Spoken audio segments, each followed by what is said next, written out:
Karate ಹೇಳಿಕೊಡುತ್ತಿರುವ Shailesh sir ಅವರು ಯೋಗ ಮಾಡಿಸಿ ಯೋಗದ ಬಗ್ಗೆ ಮಾಹಿತಿ ನೀಡಿದರು. ಮುಚ್ಚಿಟ್ಟ ಜ್ಞಾನ ಕೊಳೆಯುತ್ತದೆ, ಬಿಚ್ಚಿಟ್ಟ ಜ್ಞಾನ ಹೊಳೆಯುತ್ತದೆ ಎಂಬ ಮಾತಿನಂತೆ ಹೊಸದಾಗಿ ದಾಖಲಾದ ವಿದ್ಯಾರ್ಥಿಗಳ ಸೂಕ್ತ ಪ್ರತಿಭೆಯನ್ನು ಹೊರಹಾಕಲು ದಿನಾಂಕ 23/7/2023ರಿಂದ 26/7/2023ರವರೆಗೂ ಮೊದಲನೇ ರೂಪನಾತ್ಮಕ FF1 ಪರೀಕ್ಷೆಯನ್ನು ತೆಗೆದುಕೊಳ್ಳಲಾಗಿದೆ.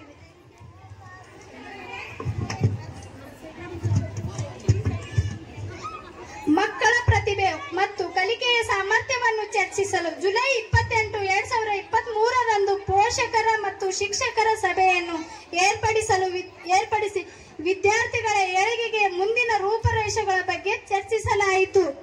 ಸ್ವಾತಂತ್ರ್ಯ ಎಂದರೆ ಅದು ರಾಷ್ಟ್ರೀಯ ಹಬ್ಬ, ಪ್ರತಿ ಸ್ನೇಹಗಳ ಸಂಕೋಲೆಯಂತೆ. ಆಗಸ್ಟ್ 8, 2023ರಂದು 77ನೇ ಸ್ವಾತಂತ್ರ್ಯ ದಿನಾಚರಣೆ ಅದ್ದೂರಿಯಾಗಿ ನಡೆಸಲಾಯಿತು. ಅಂದಿನ ಅಧ್ಯಕ್ಷರಾದ ಶ್ರೀ ಸತೀಶ್ ಕುಮಾರ್ ಮುಳೆ ಸರ್ ಧ್ವಜಾರೋಹಣವನ್ನು ನೆರವೇರಿಸಿಕೊಟ್ಟರು. ಅತಿಥಿಯಾಗಿ ಆಗಮಿಸಿದ್ದ ಶ್ರೀ ಬಾಬುರಾವ್ ಕಾರ್ಬಾರಿ ಸರ್ ಅವರು ಮಕ್ಕಳಿಗೆ ದೇಶಭಕ್ತಿಯ ಬಗ್ಗೆ ಕುರಿತು ಮಾತನಾಡಿದರು. ಎಲ್ಲಾ ಮಕ್ಕಳು ಸಾಂಸ್ಕೃತಿಕ ಕಾರ್ಯಕ್ರಮಗಳನ್ನು ನೆರವೇರಿಸಿಕೊಟ್ಟರು. ಸೆಪ್ಟೆಂಬರ್ 5, 2023ರಂದು ಶಿಕ್ಷಕರ ದಿನಾಚರಣೆ ಆಚರಿಸಲಾಯಿತು. ಎಲ್ಲಾ ಶಿಕ್ಷಕರಿಗೆ ಸಂಸ್ಥೆಯ ಕಡೆಯಿಂದ ನೆನಪಿನ ಕಾಣಿಕೆ ಕೊಟ್ಟು ಸನ್ಮಾನಿಸಲಾಯಿತು. ಹಾಗೂ ನಮ್ಮ ಸಂಸ್ಥೆಯ ಬುನಾದಿಯಾಗಿರುವ ಶ್ರೀ ಮಾರುತಿರಾವ್ ಮುಳೆ ಸರ್ ಅವರ ಜನ್ಮ ದಿನಾಚರಣೆ ಮಾಡಲಾಯಿತು. ಎಲ್ಲಾ ಮಕ್ಕಳಿಗೆ ಹಣ್ಣು ಹಂಪಲುಗಳನ್ನು ವಿತರಿಸಲಾಯಿತು. ಸೆಪ್ಟೆಂಬರ್ 6, 2023ರಂದು ನಮ್ಮ ಶಾಲೆಯಲ್ಲಿ ಕೃಷ್ಣ ಜನ್ಮಾಷ್ಟಮಿಯನ್ನು ಬಹಳ ವಿಜೃಂಭಣೆಯಿಂದ ಆಚರಿಸಲಾಯಿತು. ಎಲ್ಲಾ ಮಕ್ಕಳು ಕೃಷ್ಣ ಮತ್ತು ರಾಧೆಯ ವೇಷಭೂಷಣಗಳನ್ನು ಧರಿಸಿ ಸಂಭ್ರಮಿಸಿದರು. ಸೆಪ್ಟೆಂಬರ್ 17, 2023ರಂದು ಕಲ್ಯಾಣ ಕರ್ನಾಟಕ ದಿನಾಚರಣೆ ಆಚರಿಸಲಾಯಿತು. ಅಂದಿನ ಅತಿಥಿಯಾದ ಶ್ರೀ ಬಾಬುರಾವ್ ಕಾರ್ಬಾರಿ ಸರ್ ಅವರು ಧ್ವಜಾರೋಹಣ ನೆರವೇರಿಸಿಕೊಟ್ಟರು. ಸೆಪ್ಟೆಂಬರ್ 11, 2023ರಂದು ವಲಯ ಮಟ್ಟದ ಪ್ರತಿಭಾ ಕಾರಂಜಿಯಲ್ಲಿ ನಮ್ಮ ಶಾಲೆಯ ವಿದ್ಯಾರ್ಥಿಗಳನ್ನು ಭಾಗವಹಿಸಿದರು. ನಮ್ಮ ಶಾಲೆಯ ವಿದ್ಯಾರ್ಥಿಗಳು ಪ್ರಥಮ, ದ್ವಿತೀಯ ಬಹುಮಾನಗಳನ್ನು ಪಡೆದು ನಮ್ಮ ಶಾಲೆಯ ಹಾಗೂ ತಂದೆ ತಾಯಿಯರ ಕೀರ್ತಿಯನ್ನು ತಂದಿದ್ದಾರೆ. ಸೆಪ್ಟೆಂಬರ್ 22, 2023ರಿಂದ ಸೆಪ್ಟೆಂಬರ್ 25, 2023ರವರೆಗೂ FF2 ರೂಪನಾತ್ಮಕ ಪರೀಕ್ಷೆ ನಡೆಸಲಾಯಿತು. ವಿಶ್ವಕ್ಕೆ ಅಹಿಂಸೆಯನ್ನು ಸಾರಿದ ರಾಷ್ಟ್ರಪಿತ ಮಹಾತ್ಮ ಗಾಂಧೀಜಿಯವರ ಅಕ್ಟೋಬರ್ 2, 2023ರಂದು ಜನ್ಮ ದಿನಾಚರಣೆ ಆಚರಿಸಲಾಯಿತು. ದಿನಾಂಕ 3/10/2023ರಿಂದ 7/10/2023ರವರೆಗೂ SF1 ಸಂಕಲನಾತ್ಮಕ ಪರೀಕ್ಷೆ ನಡೆಸಲಾಯಿತು.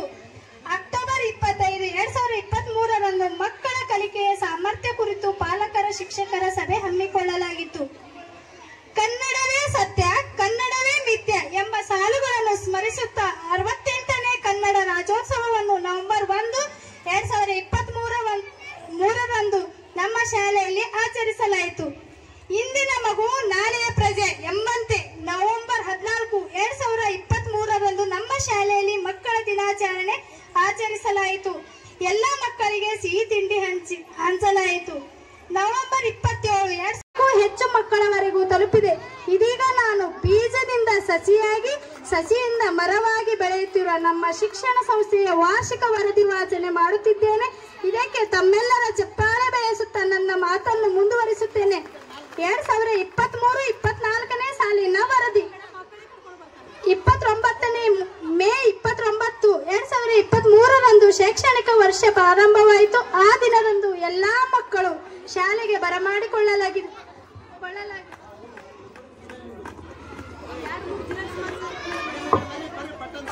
ಹಸಿರೇ ಉಸಿರು, ಹಸಿರಿಗಾಗಿ ನಾವು ಎಂಬ ಚಿಂತನೆಯಂತೆ ಜೂನ್ 5, 2026ರಂದು ಪರಿಸರ ದಿನಾಚರಣೆ ಆಚರಿಸಲಾಯಿತು.